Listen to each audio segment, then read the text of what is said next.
Welcome to a brand new episode of Backpass with Ras. And this week, we've got a guest who's traveled almost most parts of Asia, in fact, for football. He's been to Bahrain, Australia, which is now considered part of Asia, Malaysia, Singapore, Thailand, Laos, India. And he's also done a stint as a pundit as well. And it's none other than the incomparable Mr. Steve Darby. How are you doing, Steve? Good, thank you. I've been called a few things, but not incomparable. Well, I hope you enjoyed the introduction that I gave you.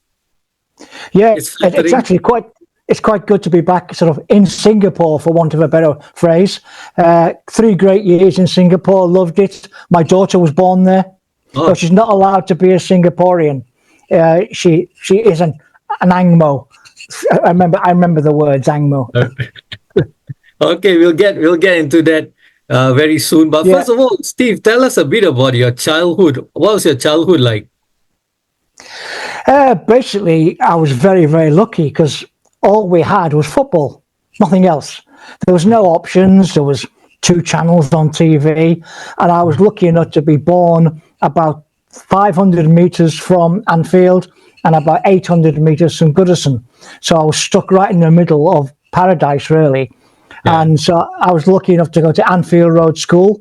So my childhood was just non-stop football. You go to school, play all day, come home, play at night till your mother called you in.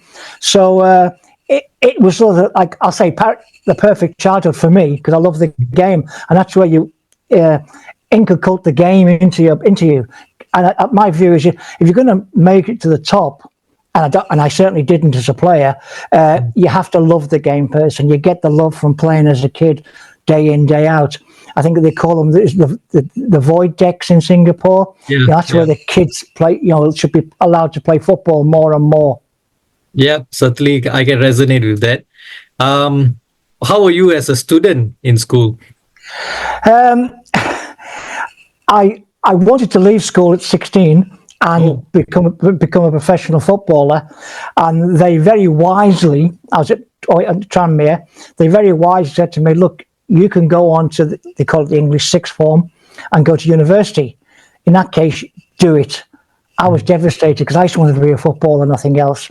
But in hindsight, they were right, because I wasn't good enough to make it as a big star. And in fact, in my youth team, nobody actually made a decent living out of being a footballer. So I then went back to school, did reasonably well, went on to do PE teaching and a sports science degree at university. Okay, that's nice. And who would you say is your all-time favorite footballer? I know you support Liverpool. So well, my all-time favorite footballer is Gordon Banks. He was my hero as a kid, being a goalkeeper. The next one, in a sense, is Diego Maradona, who I was lucky enough to see live and see train. And that, to me, he's not a footballer. He's on a different planet. The best footballer I saw was Franco Baresi. I spent time with AC Milan, and he was the best footballer. Yeah, and I'm only saying that because Diego was different, a different world. But the biggest influence in terms of playing to an extent, and certainly coaching, was Bill Shankly. I was lucky enough to meet him one day, and sadly there was no mobile phones then, so I couldn't record the meeting. Well, it wasn't really a meeting, it wasn't really a dialogue, it was a monologue. I just sat there and listened to him, because the man was just pure wisdom. And I just enthralled to actually be speaking to him. And with regards to Maradona and Baresi, where were you when you met them?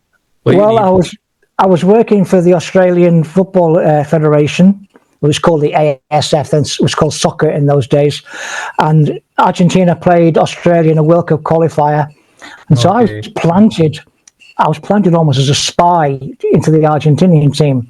And I had to spend the time with Argentine watching them train, and I was actually reporting back to the Australian team. But it was such an absolute delight to watch Maradona train. He trained like a demon. The fellow players both respected him and loved him. He was doing things in training. He trained without his boots being tied.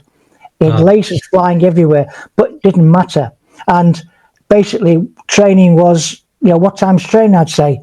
They'd say, when Diego's ready. And that was the other great players.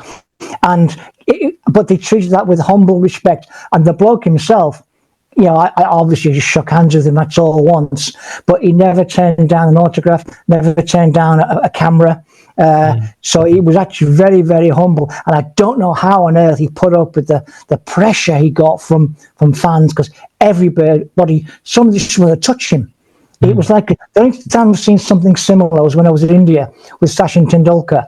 That the people were trying to touch Sachin all the time as well. Again, another really, really nice, humble bloke. Okay, and that would have been probably 1993 for the qualifiers for Yes, World Cup. correct. Yeah, for the 94 World Cup, which Argentine obviously beat us, and then Diego went on and got done for the drugs offences. Yes. But when he was training, he was training to the hilt, to the maximum. You couldn't have ever guessed any form of drug involvement. But my view is he played football in a time where the pitches were awful. He was allowed to be assaulted. I don't say foul, I say assaulted by other teams. My three favourite players, in a sense, have all been Argentine. Diego, you've got to say Messi, but I qualify that by saying he's on quality pitches and great ball and protected by referees. And Di Stefano, who I think would have been a great in any era. I never saw him live, but from the films I've seen him, he seemed a fantastic footballer. All right. Now on to your career. So you were in England, in Liverpool. You were brought up in Liverpool, in England. How do you end up in Bahrain for your first? That would have been your first coaching job. Yeah. Well, basically, I'd been playing in Liverpool, and I looked the other day. You played about 60 games a year. You play for school in the morning, then a boys' club in the afternoon, then Sunday, like a semi-pro Sunday league team. So it was non-stop playing football, but at the same time I was at Carnegie Phys Ed College, and I was playing there eventually in the Yorkshire League. So I just kept on playing semi-pro while I was doing my education. Okay. I got a job after as a PE teacher, and after about 6 weeks into the job, I got a phone call from a college lecturer called Merv Beck, who worked for the English FA. And he said, do you want to go full-time coaching in Bahrain? Well, I didn't even know where Bahrain was. I didn't even ask about the salary. It turned out to be an awful lot more than teaching salary, believe me. But I went out, I said yes, simple as that. I wanted to be full-time footballer. So I went out to Bahrain and was involved in coaching a team called East Rafah, or Rafah Shargi, as they said in Arabic. And when the national team came in, I went in as an assistant to the national coach, Jack Mansell, and I learned an awful lot there about high-level football. But it was a fantastic place. We trained on sand in those days, and the line markings were oil. It's changed massively now. I went back with Lau. Lau played Bahrain in a international friendly, and a different world now, the facilities. But that's what it was like in those days. And I was only working 2 hours a day. That's all we did.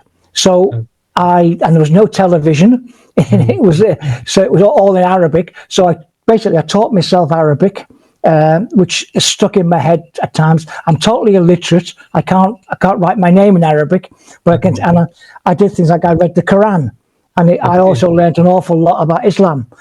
So, because that was a start to me, was I felt that if you're going to another country, you were a guest. You can't just go in with your colonial mentality of just because you're English, you're right. That's absolute rubbish. I think you've got to go in and you've got to adapt to the culture of the nation you're in. And that applies everywhere. But that was the first start in Bahrain of learning that, you've got to sit and listen to people and adapt your beliefs to get them over to the players you're working with.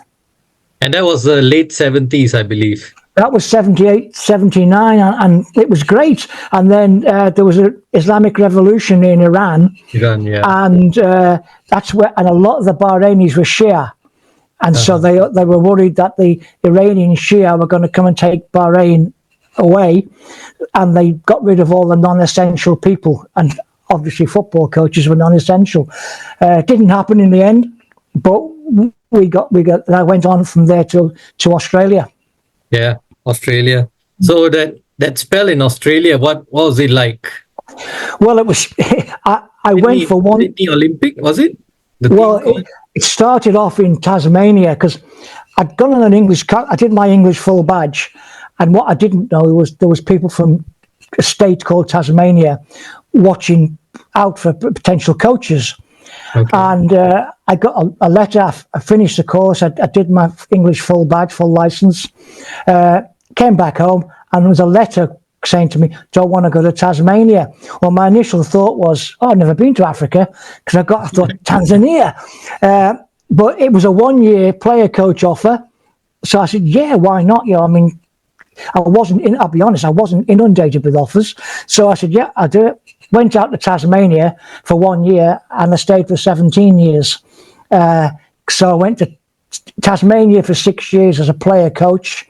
And then I moved over to Canberra to work the Australian Sports Commission, and then went eventually to work for the Australian Soccer Federation, like a technical director, I'll say. It wasn't called that in those days. Did that, and then I went into the National League with Sydney Olympic, which was great preparation for Asia, because Sydney Olympic is madness, happy madness. It's a great club, but it's just chaos. But it was a mad football chaos, which I certainly carried on in Asia to an extent. But the Greek people loved football, or passionate about it. Yeah, so from there, let's talk about some place closer to home now, Malaysia. You got a job offer in Johor FA. And for those listening and watching, this is not the JDT of today, the all-conquering JDT, and it wasn't the JDT Johor that was quite successful in the early 90s as well. So yeah, it was.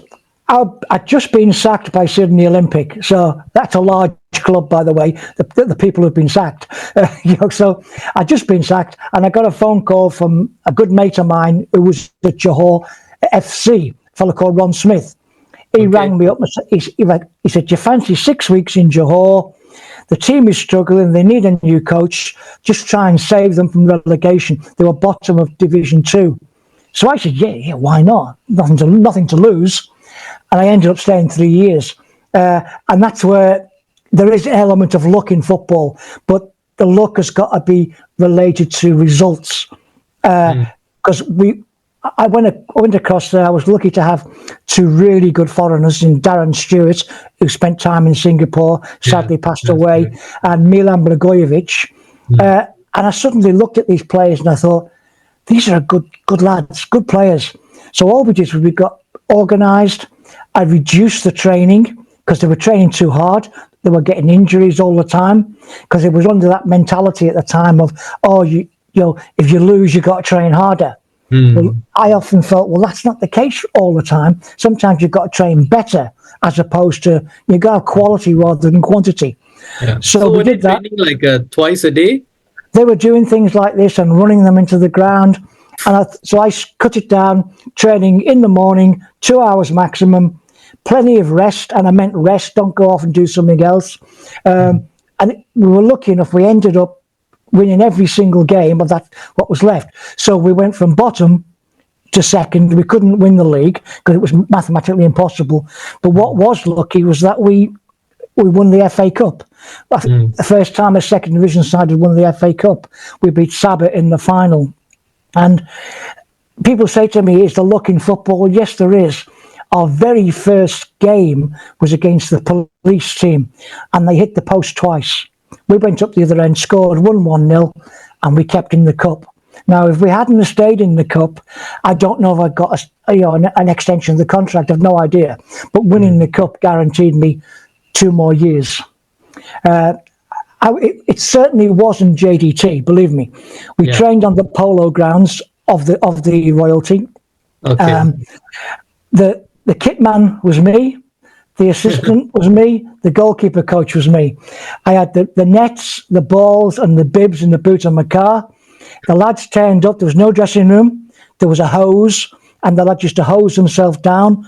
It was a different world, completely different world.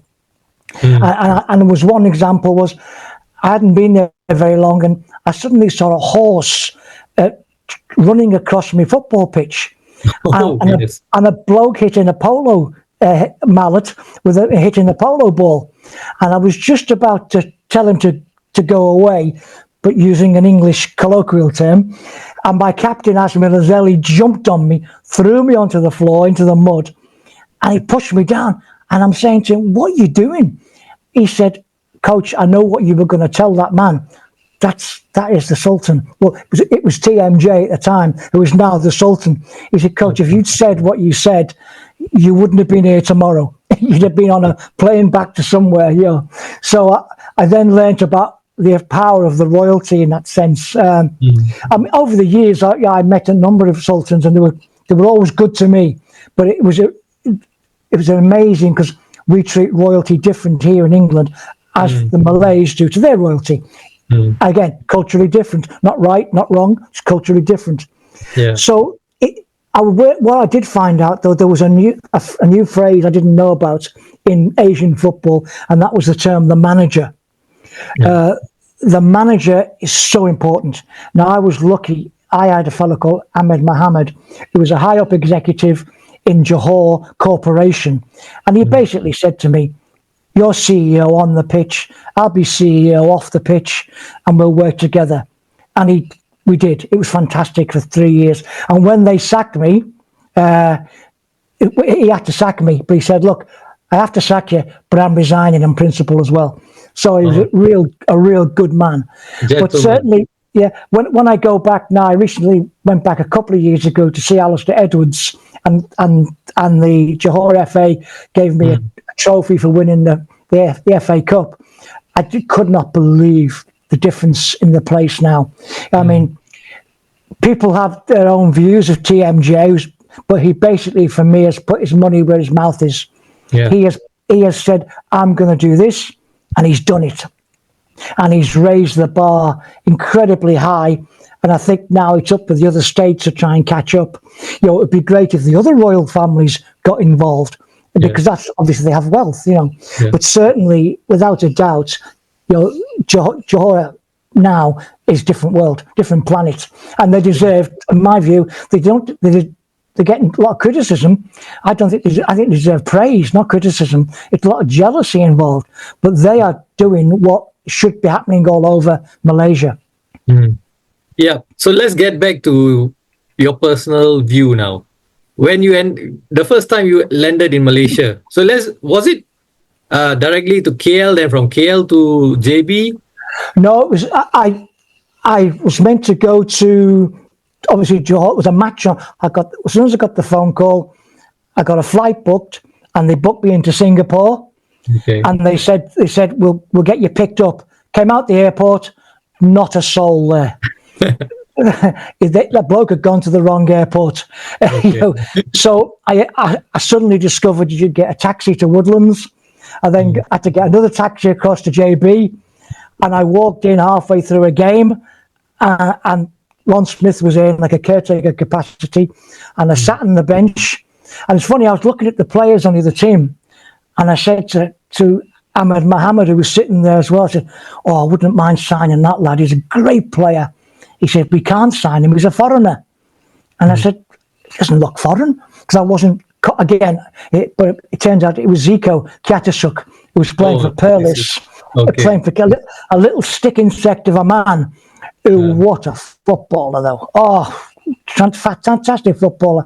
And many years later, he ended up my assistant coach for SEA Games. And he's gone on to be a superb coach and a lovely bloke as well.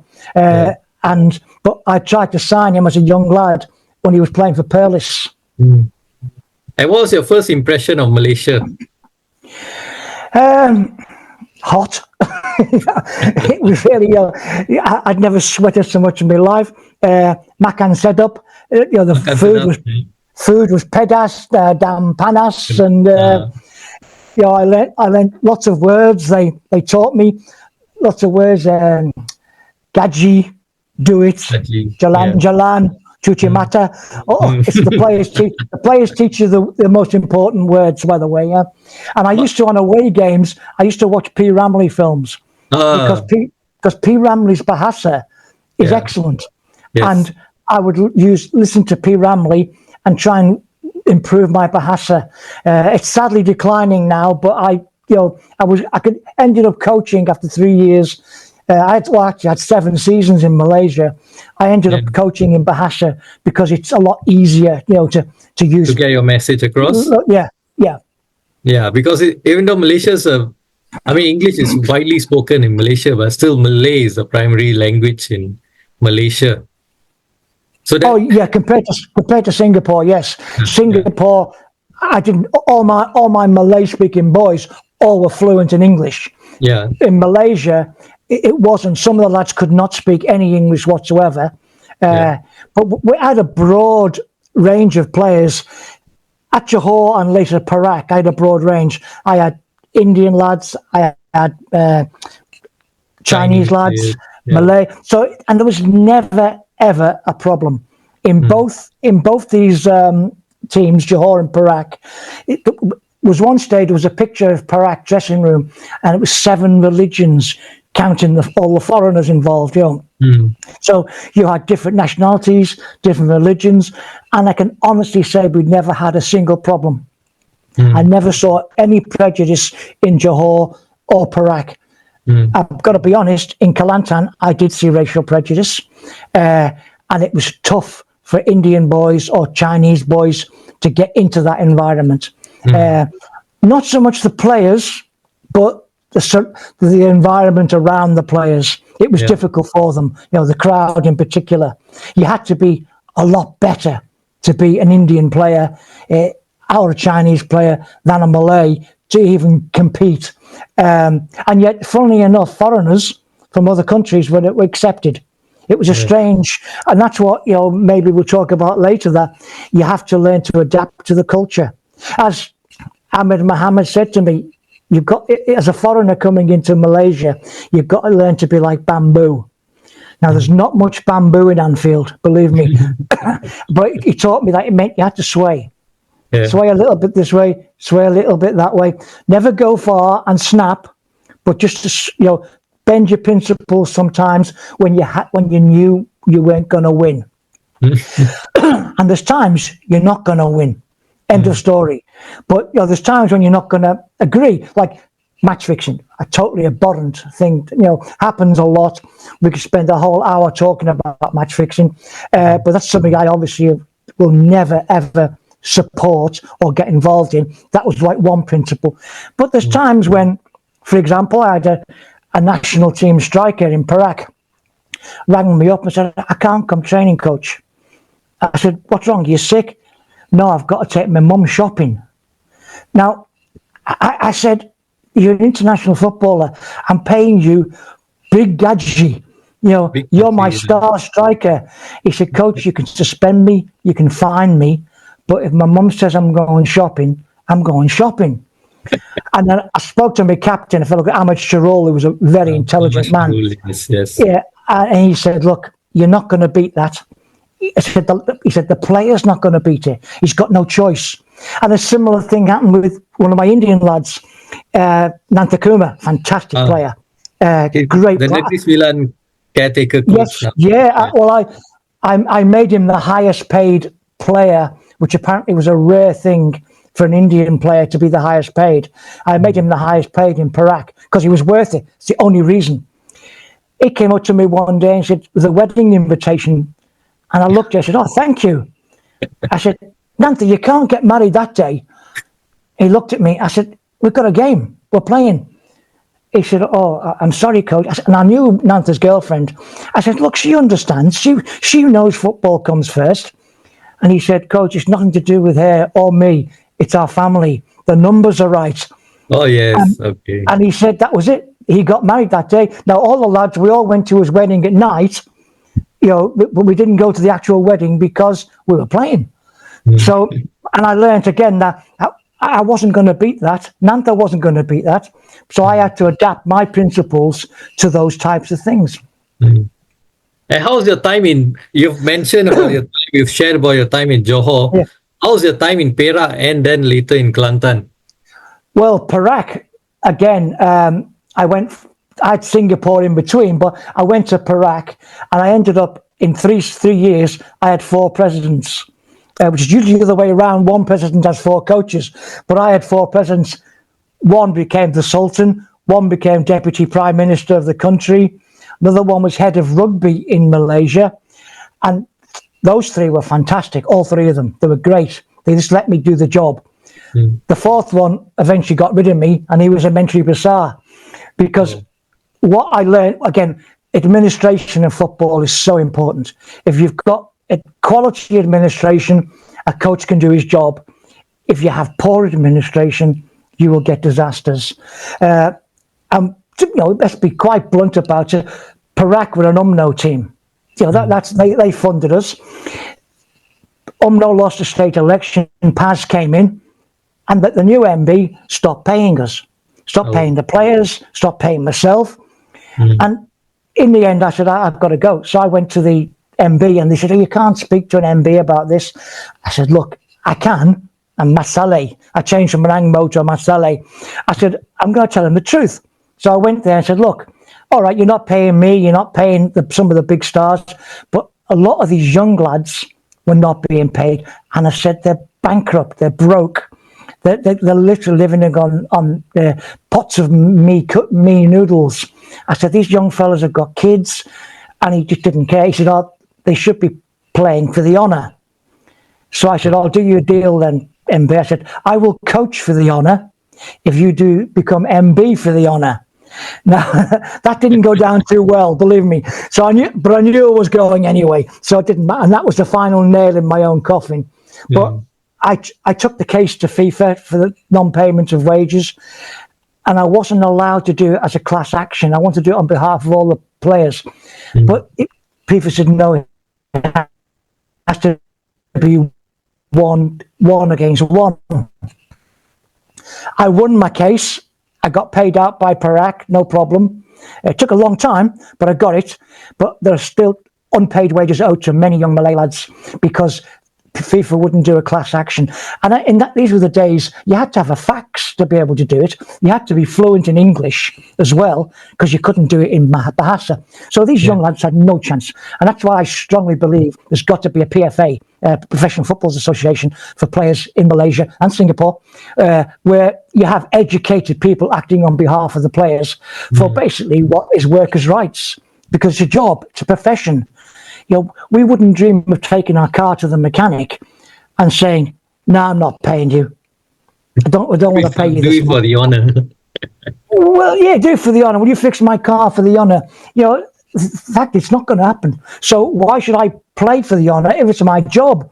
If I want to play for fun, fine. That's fine. I'll do that. But if I'm playing for my job, for my mortgage, for my living, what these kids are, then you've got to have proper workers' rights. But Perak was, again, that's where we had huge differences in nationalities coming in. You had, I learned there as well that you've got to start as well, do your homework on players, because it was very early in the 2000s and the internet wasn't as strong as it is now. So you couldn't check as much. So I had some really good foreigners, Kita Manju and Abdullah Toure. They were great lads, good players, good quality characters on and off the pitch. And in fact, I was looking for another foreigner because one of mine had left. So we had a trial, and I had a load of African players come along for this trial. And I used to invite Kita and Abdullah to sit next to me and say, look, what do you think? Do you know these people? What's happening? And we saw a player we liked, and his name was Preston McDonald, a great name for an African player, isn't it? And then Abdullah said to me, I know Preston McDonald. That's not him. And I said, what? So he went to the dressing room, sorted it out.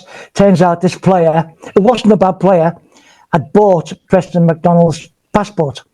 Oh. So that's what was going on. And then eventually I did sign a player called Emmanuel Zulu. Now, I made the mistake here. I signed him on a couple of training sessions. And we were only almost playing five-a-side because of the weather. And he must have been the world's best five-a-side player. He played for Zambia under 17s. He was highly rated. But when we got into the 11-a-side, we discovered he didn't understand offside. He wouldn't run back and chase back the track back and train. And so we tried to teach him offside. And literally, I'd have got a referee in to teach him. Couldn't understand it. In the end, he left because, again, culturally, if you're in an Islamic state, lots and lots of beer and Islam don't go down too well. So we had to release him. And later, he kept him released. When he went back to South Africa, he got released again. He's a lad who couldn't handle being a good pro. Whereas you had Abdullah Traore, Kita Manju, Mario Geras. I had later Chilean boys, really, really good professionals who, knew what it meant to be. Because I view the foreign pro as someone who's got to be better than locals. Yeah. Because you're getting a bigger salary. You should be bringing crowds in to watch you play. And we could talk about that in Singapore later. And also, they've got to be good people, good professionals on and off the pitch, because that's really important. Because if you're going to be a top pro and a role model, you've got to be able to behave yourself and be a good example. I had a Croatian lad, Vedran Kukoc, superb professional. Him in Perak. So that's what your assessment as a coach has to be of them as a person. And I always felt as well that I like to think I coach the person, not the player. The player came second. If you coach the person and you can get through to him as an individual, then you've got a chance to get through to him as a player. All right. And your time in Kelantan, how was that? Different, shall we say. Coach Boyan was before me, did a fantastic job. You won everything. No, really top job. But what happened was, after he left and he got moved on, he went on for somewhere else. We lost about 4 or 5 players, mostly to JDT for money. The Malaysian players, right? Yeah, in Deputra, people like that. Yeah. In Deputra came to see me and said, "Coach, I want to stay. What can you offer me?" So I told him the offer, and he just smiled and said, "Coach, I'm being offered 3 times that by the team he was going to." I just shook his hand and said, "You've got to go, mate. You've got a family." So he so that happened. We lost a lot of quality players as well. And again, we talk about management and administration. I was lucky in Johor. I had a great manager. I was even luckier in Perak. I had no manager. They said, "Get on with it. Just do it yourself." I had an administrator, a fellow called Bobby, who was brilliant. So he did all my administration. I did the coaching and the managing. There was no problem until the MB came in. But when I came here, I had a manager in Kelantan. And because I spoke reasonable Bahasa, I could understand a few things.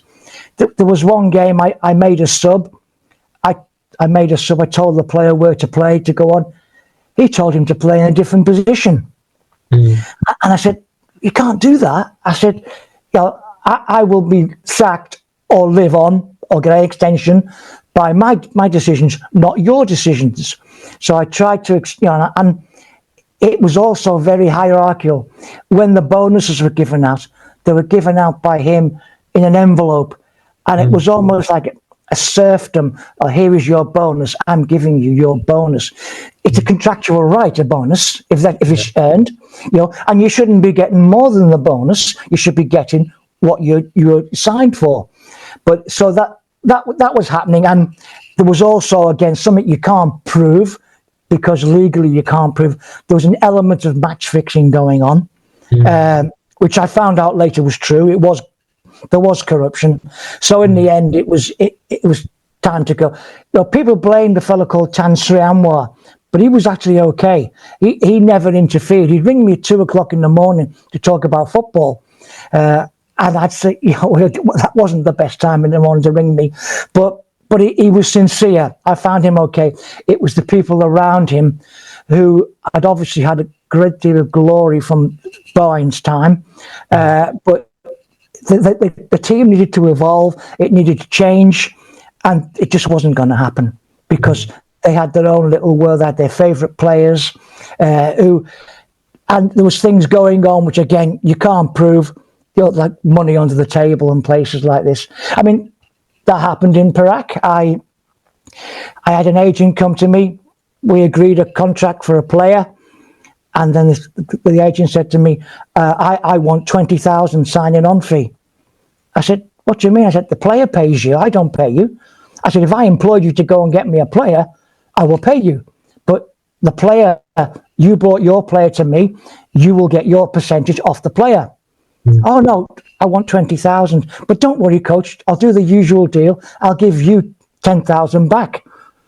And I said, "So basically," I said, "you're asking me to steal from my own club?" And he looked at me as though I was on a different planet.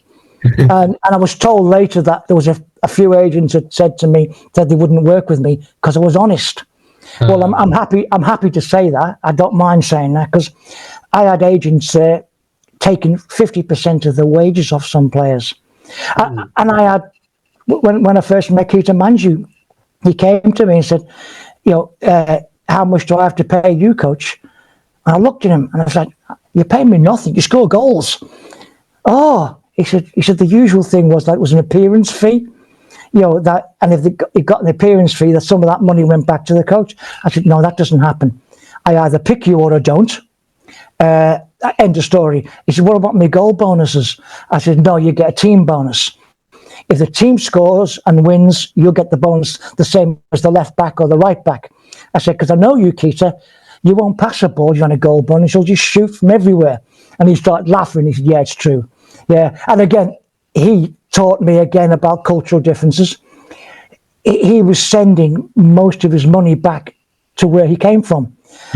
And they explained to me that it's different from Matsale, Angmo, but in the African lads are literally often supporting a massive extended family, and they're having to spend money back all the time.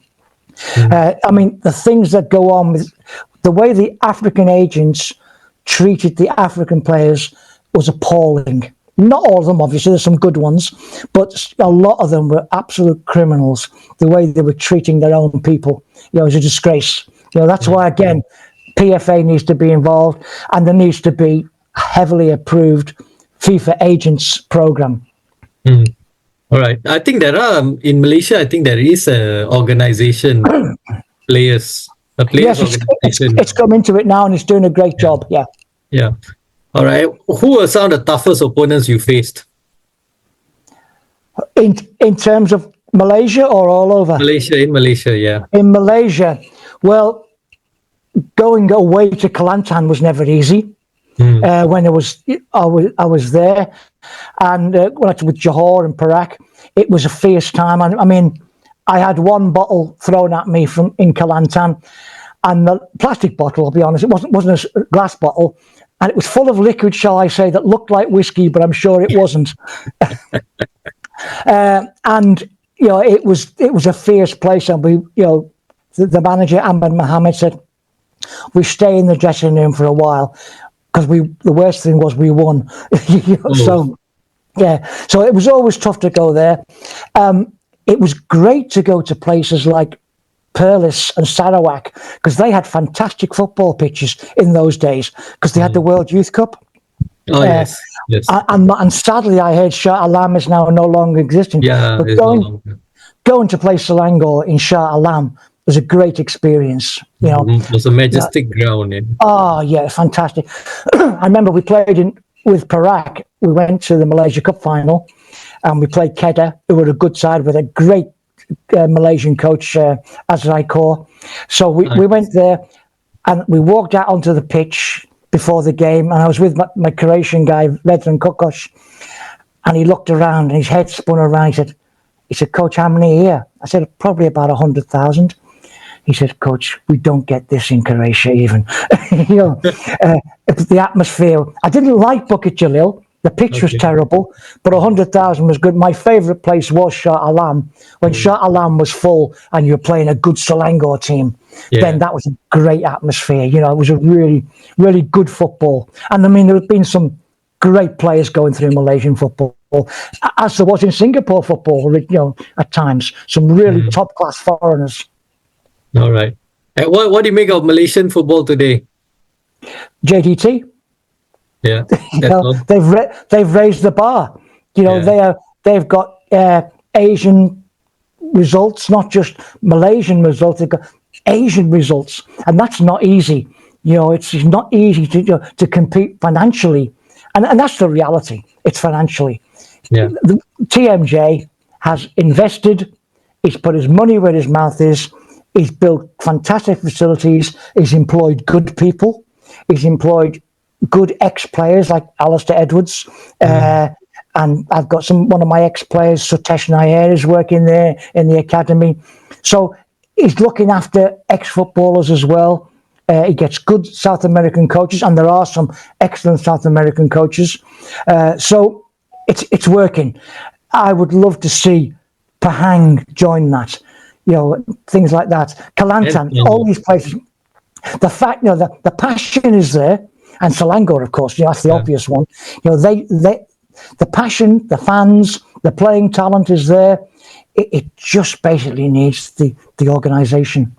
Yeah, what you said is also true. On top, when you were mentioning about royalty getting involved, I feel if all the royalties got involved, maybe it could be a ego power, you know, a battle of egos, because JDT's royalty is involved in their club, in their state team, and then so this other royalty joins in. I know Selangor has some royalty involvement right now, but it's not as hands-on perhaps as TMJ. So, and to be fair to TMG, he hasn't just done it for 1 year and stepped out. He's built long term. So I mean, that would be a fantastic way of inject. It doesn't matter. The royalty in the Middle East is involved. So you know, it doesn't matter why they're doing it. And either they do it indirectly through getting businesses in to sponsor the teams. That's another way of doing it, obviously. You know, but the reality of football is money.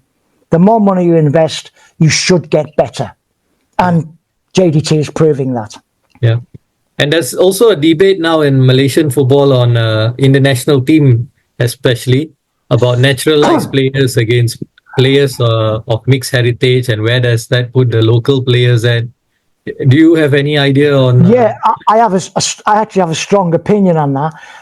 I have no problem with any player who's got like a mother or father or a grandparent, a heritage. No problem whatsoever. Because I think you can be as equally patriotic as a local born there. Because firstly, you can't help where you're born.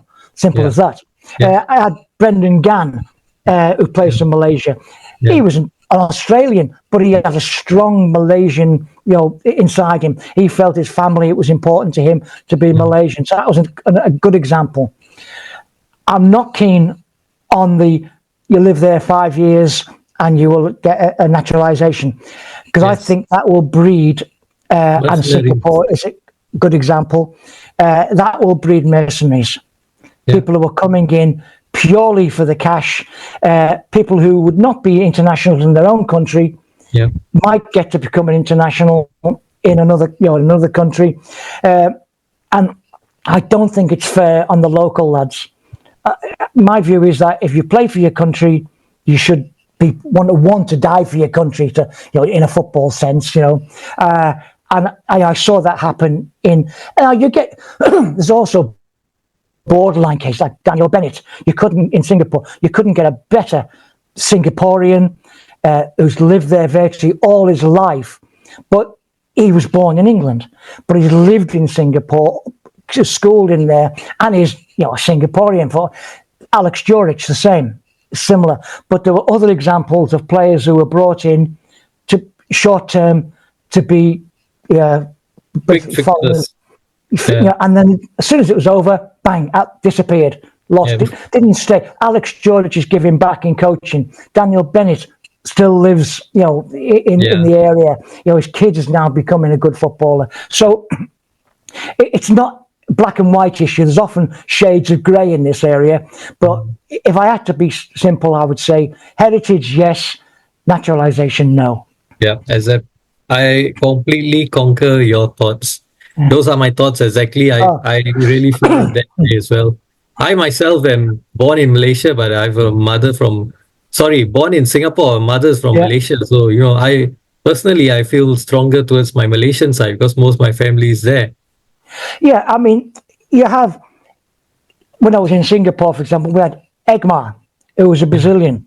Now, Egmar was a good personal friend of two of my best players who were international players there. And they spoke about it very simply. They respected Egmar. They liked him coming to play for the national team, but in their heart, they wanted to be Singaporeans only. I mean, and as soon as Egmar's career finished, he left, as is his right. I mean, Egmar wasn't he didn't force the issue. The issue was almost forced upon him, to become a Singaporean. But he left straight away because his life was in Brazil. So whereas Alex Juric and Daniel Bennett have stayed and become Singaporean, that's fantastic. But in the other way, it's certainly, to me, mercenaries, you don't need it, because when it comes to the crunch, you want people who want to die for their country. Yeah, certainly.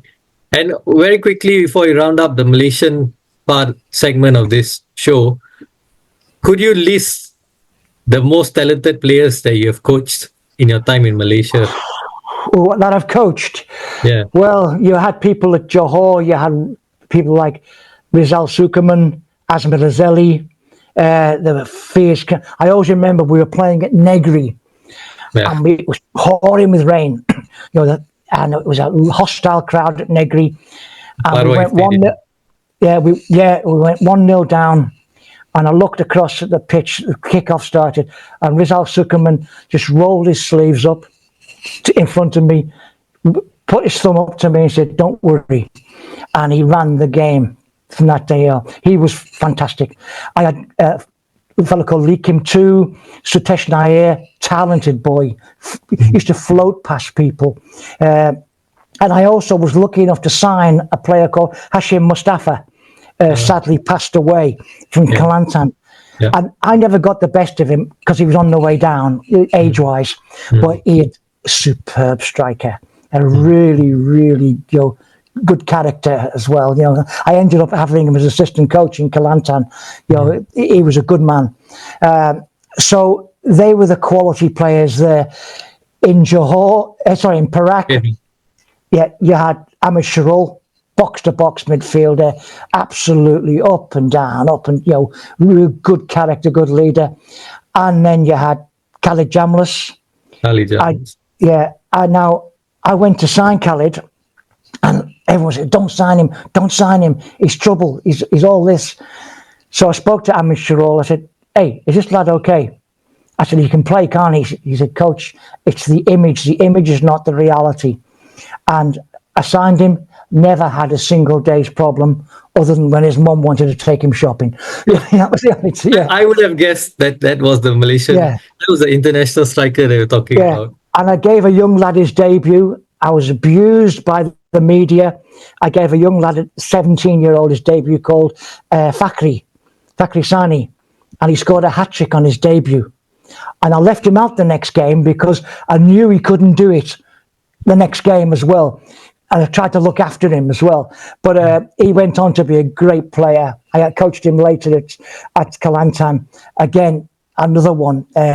But you had so many talented players in Malaysia, ball player wise. You could bring them to England and they would be fantastic probably for 10 games, but to do it over 40 games is often difficult. And that was down to like a football education, down to lifestyle, down to nutrition. Some of the lads I had in some of the poorer Malay boys, they were literally living on noodles. And again, that's what I learned later when I was in Singapore. I made a mistake. I tried to educate the players on how to eat, because when you're living in Asia, you don't speak to the player because he isn't the provider. You have to speak to the provider, which was mum or wife. So in Singapore, I brought in the mums and wives for a nutrition lecture. And I also made sure I didn't give the lecture, because there's no way a female was going to listen to me. We can't cook anyway. So I brought in a female nutritionist to speak about, adapting what they should be eating. Because I do know that if you left it to players, they'd eat on the street. I mean, that happened in Thailand as well. We used to, when we were the national team, we used to stay in 5-star hotels. Food was magnificent. I'd watch the players, they'd dabble a little bit of salad, a little bit of this. Next minute, they were out to the street hawkers. And they were eating all sorts of foods, Same with Laos, we were in a great hotel. We were playing against Cambodia in a game. Next minute, the midfield player comes back in with a huge box. Coach, do you want some? And it was fried cockroaches. Oh, yeah. And I'm going, no, I can't. I said, and he's laughing. He said, Coach, it's full of that nutrition you talk about. Protein. Yeah. So, and I realised, why should I bring in mat sale, angmo things? Pasta. Why should I make somebody eat pasta if he can't eat it when rice is just as good or potatoes is just as good? So you've got to learn to adapt again, even including it. But that's where I think the Malaysian football's talent, passion, possibly football education was lacking. Now that will be changing now with places like JTT Academy players coming through. You'll be getting good pros now. Yeah. So that's the end for the Malaysian segment. And a happy Deepavali to all the Indian lads I've ever coached, whether it be India, Malaysia or Singapore or anywhere else. Have a great time with those Festival of Lights. And it's even spreading to England now. So it's getting everywhere. Good luck. Have a great night.